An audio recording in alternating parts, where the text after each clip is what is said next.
Bonjour, bonsoir les collectionneurs. Alors, petite vidéo sur une Mercedes que j'avais déjà faite, mais elle était mal filmée, donc je la refais. Cette Mercedes est un peu spécifique puisque c'est un modèle CLK DTM AMG de la marque Kyosho. Donc là, on est dans de la moyenne gamme. Donc un très bon rapport qualité-prix avec une, une voiture où tout est ouvrable. Donc c'est un modèle qui est sorti entre 2004 et 2005 à très peu d'exemplaires. Donc c'est un modèle collector puisqu'à l'époque elle était vendue aux alentours de 240 000 euros et à l'heure actuelle elle est entre 280 et 370 000 euros. Alors, ils sont partis d'une Mercedes classique, on va dire, et ils sont venus greffer des éléments dessus pour la rendre unique.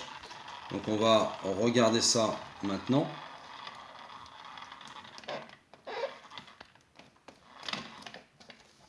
Alors, donc à l'avant, on a un pare-choc spécifique beaucoup plus large que ceux d'origine, puisque sur les ailes avant, ils ont été greffés des extensions d'ailes. Le moteur, puisqu'on est devant, on va en parler tout de suite. C'est un V8 préparé par AMG, donc un V8 5 litres 4 avec l'adjonction d'un compresseur, ce qui nous donne 580 chevaux à 6100 tours minute pour des performances telles que la vitesse maximale 320 km/h, le 0 à 100 en 3,9 secondes et le 0 à 200 en 10,9 secondes. Donc en plus de ça, bon, la sonorité a été travaillée. C'est des véhicules qui font beaucoup de bruit. Et en plus de ça, sur la version Kyosho, on pourra regarder en dessous du véhicule pour voir la ligne d'échappement.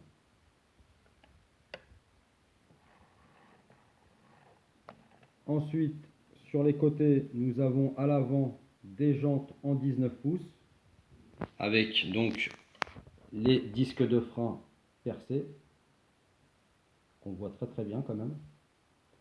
Les ailes avant, comme vous pouvez le voir, en même temps, il y a des extensions d'ailes qui ont été rajoutées dessus, qui vont faire la jonction avec des bas de caisse pour pouvoir rejoindre les ailes arrière qui, elles aussi, ont été élargies. Voilà, donc à l'arrière, c'est des jantes en 20 pouces. Donc même si c'est une version Kyosho, on voit quand même la petite différence entre l'avant et l'arrière.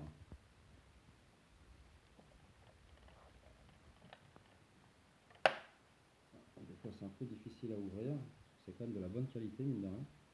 Donc l'intérieur est bien reproduit, donc il n'y a que deux places avec des sièges baquets. Les ceintures aussi, on voit les petits détails au niveau des ceintures, c'est vraiment bien foutu. Alors je ne sais pas si on voit qu'au sol il y a de la feutrine. J'ai oublié de dire que c'était une boîte de vitesse 5 rapports automatique, donc avec les palettes au volant. Donc on peut voir que les palettes au volant sont juste ici. Donc tout est bien reproduit. C'est une stricte de place puisqu'à l'arrière, ils ont gagné du poids en enlevant la banquette arrière.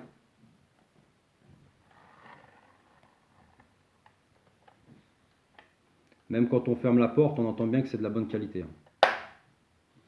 Donc à l'arrière, on a un aileron spécifique. Le coffre avec de la feutrine à l'intérieur, mais on ne le verra sûrement pas puisque c'est du noir sur noir. Pare-choc arrière, presque comme à l'origine, sauf qu'il y a un petit diffuseur avec les deux sorties d'échappement ovale de chaque côté.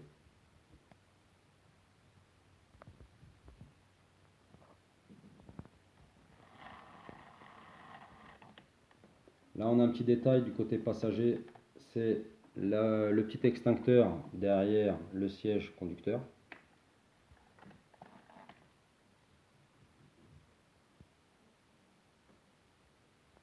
On a une belle peinture noire pailletée.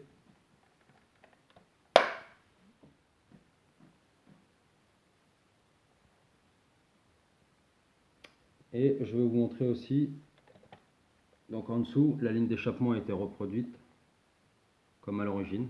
Donc ça c'est un petit détail qui forcément ne se voit pas si on ne soulève pas le véhicule, mais qui a quand même sa petite importance. Plus de ça, bon, on voit quand même les trains avant et les trains arrière qui sont quand même assez bien reproduits. Donc non, c'est Kyosho, on va dire que dans l'ensemble, c'est une bonne marque et un très bon rapport qualité-prix.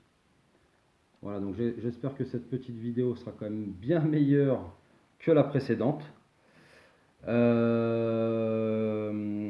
vais essayer d'en faire une nouvelle demain, parce que là aujourd'hui j'ai quand même fait 3 vidéos. Et demain je vous montrerai un nouveau véhicule. Je vous réserve encore une fois la surprise pour demain. Je vous souhaite en tous les cas une bonne journée ou une bonne soirée et je vous dis à bientôt. Ciao ciao.